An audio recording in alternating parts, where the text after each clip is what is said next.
Have you ever been so disrespected by a person? Like, insulted, they've infuriated you, and all you want, all you want is to make them suffer. Nothing else. You want to make them pay. Not forgive them, not move on. Make them pay for what they have done to you. In that case, pick up Vengeance Road by Erin Bowman. I mean, this book covers that feeling perfectly. Like, not only did that concept, which I'll get into later, really interest me, but like just the cover. Like, look at this cover. It is, the jacket was illustrated by a woman called Tegan White, and like, I just want to hold this up so that you can stare at it the whole time, because that's how I spent most of my time before I even opened this book. I was just like, you pretty. Like, I would stare at this all day. I can't explain my feelings towards that book other than I am very connected to it. So, Vengeance Road is about a girl named Kate Thompson. It starts off with her house being burned down and her father lynched. She runs out of the house, coughing and everything because of all the smoke, and she witnesses her father being lynched. For no reason. Like, none of these things happening to her make any sense. They shouldn't be happening. So she decides that she is going to find the men who did this.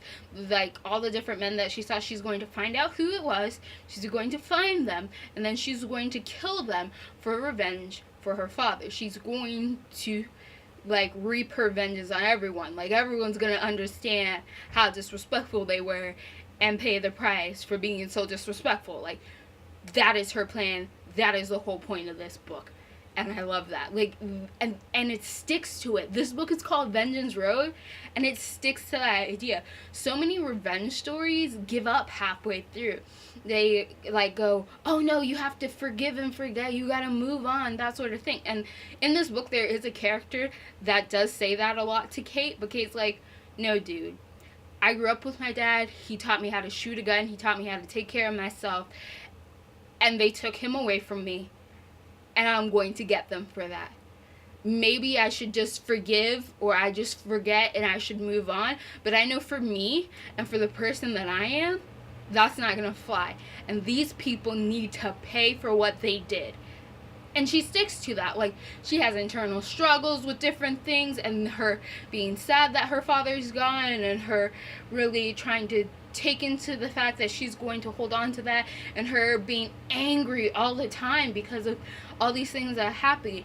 And like, to see that sort of emotion, that's great. And to see the fact that she doesn't just like give it up. Like, she's not just like, she understands her need for it, and understands her reason, and even kind of understands the fact that this isn't going to fix anything. She goes out, she finds the men, she kills them. Like, that's not going to fix anything. And she understands that, but she understands that this is the only way for her. Like, for the person she is, she's going to move on. And I respect that, because I know for me, I'd probably be the same as Kate. If something happened like that and I was out to seek vengeance on someone, I wouldn't listen to anyone else. Like, if they're like, no, you need to calm down, you need to let things go, you can't hold on to everything forever, I'd be like, nah, sit down, I got some business to take care of, and when I'm done, then you can tell me about forgive and forget.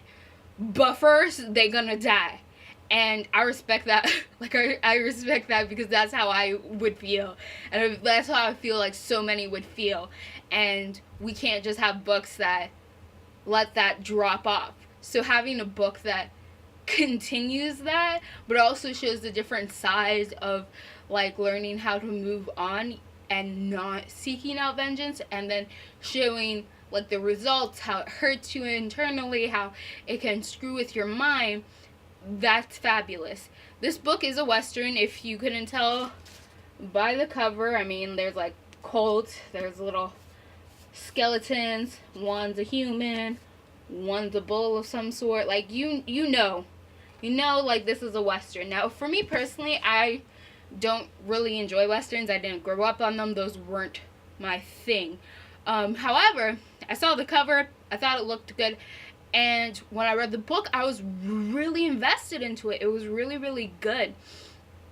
I would say that even if you aren't like a person that likes westerns like me, give this chance a book, because what Bowman does with her story is she creates this world. It's not just a western in name and in subject matter, and because they're like in the gold rush times, like it's a western because she uses the languages, her characters talk in the way that would fit that time period. Every word, phrase, language, the way that everything is described, the way that this world is built is true to the fact that this is a western.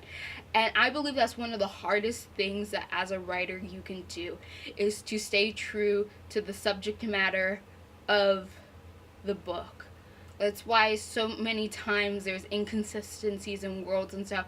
It's because the author is trying to find the language that makes you immersed in that world. And Bowman hits it head on. Like, she creates a western, the way that her characters talk to each other, the way that Kate describes the world around her, the way that Kate talks, all screams this. All screams western. All screams like this world of cowboys, and like it tells you this. It shows you this world that Kate Thompson lives in so perfectly, and it really pulls you in and sucks you in.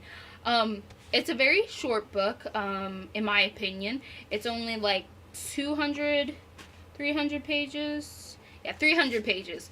I think that's fairly short for the kind of reader that I am. It's very fun. It's very interesting. I think this is a book that is worth everyone's time.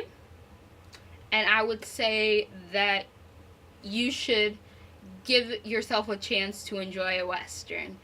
Even if it's just one, and even if it's just so that you can possess this cover, so that you can add it to your book collection and then stare at it all day long. Like, that alone is worth it. That alone.